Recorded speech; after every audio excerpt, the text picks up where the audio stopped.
ఏమీ తయారవకుండా నాకు ఏదొస్తే అది రాస్తాను. అప్పటికే ఉన్న పరిజ్ఞానంతో నాకు 17 ఏళ్ల వయస్సు నుంచి రామాయణ భారతాలు కావ్యాలు చదువుకునే అలవాటు ఉంది కాబట్టి ఆ ఉన్న పరిజ్ఞానంతో రాస్తే సమాజానికి సాహిత్యానికి సంబంధం ఏమిటని ఒక 25 మార్కుల ప్రశ్న అడిగితే దానికి నేను 25 పేజీలు సమాధానం రాస్తే ఆ దిద్దే ఆయన 25 వేసేసాడు. అనుమానమే లేదు. ఇంకా ఇంత మంచి మాటలు ఎవడు రాయన. అయ్యాక నాకు ఒక అపూర్వ దర్శనం కలిగింది.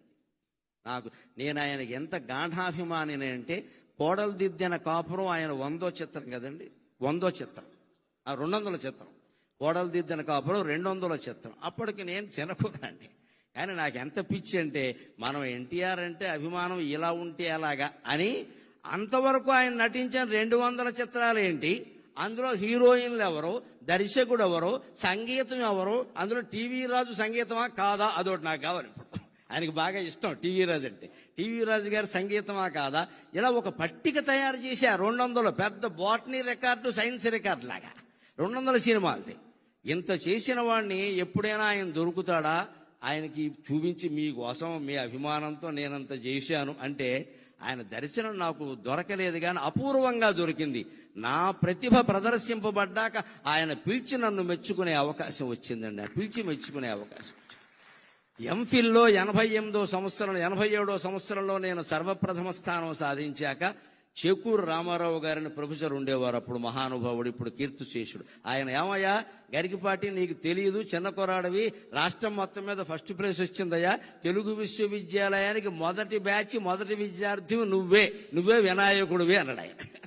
అని నీకు రామారావు గారిని చూడాలని ఉన్నారు, జీవితంలో అంతకంటే భాగ్యం ఉంటుందా అన్నాను. చూడాలి, అయితే వెళ్ళవయా అన్నారు. అక్కడికి వెడితే మన నారాయణ రెడ్డి గారు, దొణప్ప గారు లాంటి మహానుభావులు ఉండగా ఆయన పిలిచి నాకు అడ్మిషన్ సర్టిఫికెట్ చేతిలో పెట్టి, నరసింహారావు గారు, ఆయన గంభీరమైన గ్రాంధిక భాష కదా, నరసింహారావు గారు మీరు ప్రథమ స్థానం సాధించారు ప్రవేశ పరీక్షలో, ఎంఫిల్ పట్టాలో కూడా మీరే ప్రథమ స్థానం సాధించాలి అన్నాడమ్మా ఆయన.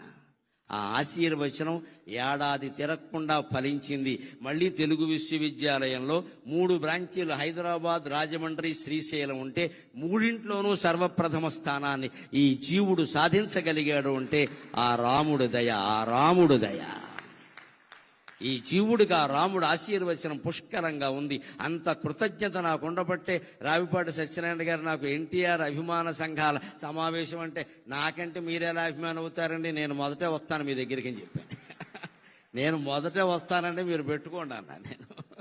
అంతటా ఆశీర్వచనం అలా ఫలించిందండి. మళ్ళీ ఆయనకి ఎంత జ్ఞాపక శక్తి అంటే, నారాయణ రెడ్డి గారు ఉండగా వేదిక మీద 89 సెప్టెంబర్ 6ని ఆయన ముఖ్యమంత్రిగా ఉండగా, నారాయణ రెడ్డి గారు వీసీగా ఉండగా, ఆయన పక్క నుండి నా మెడలో బంగారు పథకం వేస్తూ, నరసింహారావు గారు 1.5 క్రితం మీరు అన్నమాట నిలబెట్టుకున్నారు అన్నాడు ఆయన.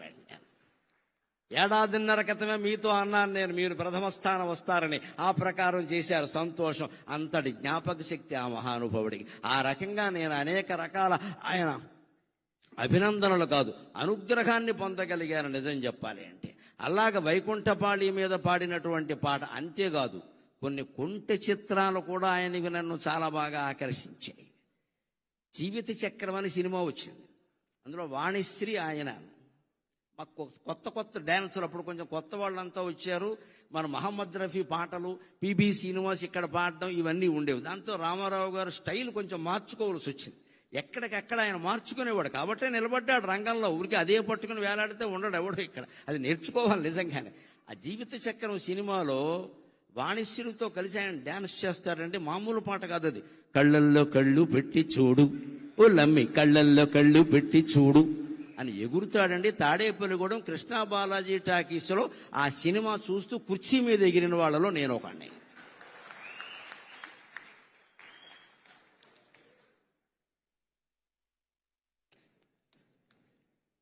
నాకు ఇది ఒక అవకాశం. ప్రవచనాల్లో చెప్పలేని మాటలన్నీ ఇక్కడ చెప్పేయచ్చు. ప్రవచనాల్లో ఈ మాటలు చెబితే ఖాతాలు పోతాయి. ఇక్కడైతే అన్నీ చెప్పేయచ్చు అయ్యాను. తాడేపల్లిగూడెం కృష్ణా బాలాజీ టాకీస్లో జీవిత చక్రం సినిమా చూడడం కోసం కాలేజీ కడుతున్నామని ఇంటి దగ్గర అబద్ధం చెప్పి 8:30కే వచ్చేసి అక్కడ రిజర్వ్ టికెట్ కోసం చెయ్యి విరగొట్టుకున్న వాళ్ళు నేను ఒకన్నాను. కృష్ణ బాలాజీ టాకీస్, ప్రభాత టాకీస్ అని 2 ఉంటాయి. అందులో సినిమాలు వస్తే మాకు కోపంగా ఉంటుంది. వెంకట్రామ టాకీస్, విజయ టాకీస్ ఉన్నాయి. అవి కొత్త టాకీసులు, అందులో రావాలని కోరుకుంటాం. కానీ ఈ సినిమా అందులో ఇచ్చా. అయినా సరే మా ఇంటి ఓడో, పైగా మా పశ్చిమ గోదావరి వాళ్ళు ఎన్టీ రామారావు అనరండి, ఎన్టీ ఓడో అంతే లెక్క. మా ప్రేమ మాది, మా ఇంటి ఓడో మా సినిమా. ఏంటి చెయ్యి ఉంటే ఉంటుంది, పోతే పోతుంది అని అందరం నుంచున్నాం అంతే. అలాగా నుంచి నిలబడి కళ్ళల్లో కళ్ళు పెట్టి చూడు అని సీటెక్కి ఎగిరేసిన వాళ్ళు నేను ఒక. అలాంటి సరదా డ్యాన్సులు కూడా ఆయన అద్భుతంగా చేసేవాడు అండి, అనుమానమే లేదు ఎక్కడ. అలాంటి పరిస్థితుల్లో అంతేకాదు, ఇంకొక మాట మనం ప్రత్యేకంగా చెప్పుకోవాలి. నేను ఒక 15 ఏళ్ల క్రితం అక్కినేని నాగేశ్వరరావు గారి అశీతి మహోత్సవంలో పాల్గొన్న 80 ఏళ్ల పండుగ. అప్పుడు గుమ్మడి గారు ఉన్నారు. సరే, అక్కినేని, నాగార్జున వీరందరూ కుటుంబ సభ్యులు అందరూ వచ్చారు. అప్పుడు నేను వేదిక ఎక్కుతుంటేనే రవీంద్ర భారతిలో గుమ్మడి గారు, నరసింహరావు గారు, మేము మీ పద్యాల కోసం వచ్చాం అన్నారు. సరేనండి, మిమ్మల్ని సంతోష పెడతానులేండి అన్న. నేను వేదిక ఎక్కాక నాగేశ్వరరావు గారు ఉండగా, నేను ఈ సభకి రావడానికి కారణం ఏమిటంటే నాగేశ్వరరావు గారికి క్షమాపణ చెబుదామని వచ్చాను నేను అన్నాను. ఆయన కూడా ఆశ్చర్యపోయి చూశాడు. ఏం నాకు చెప్పే క్షమాపణ అంటే, మేము మా రామారావు గారి మీద ప్రేమతో మీ పోస్టర్ల మీద పేడ వేసామండి, అందుకని చెప్పడానికి వచ్చాను.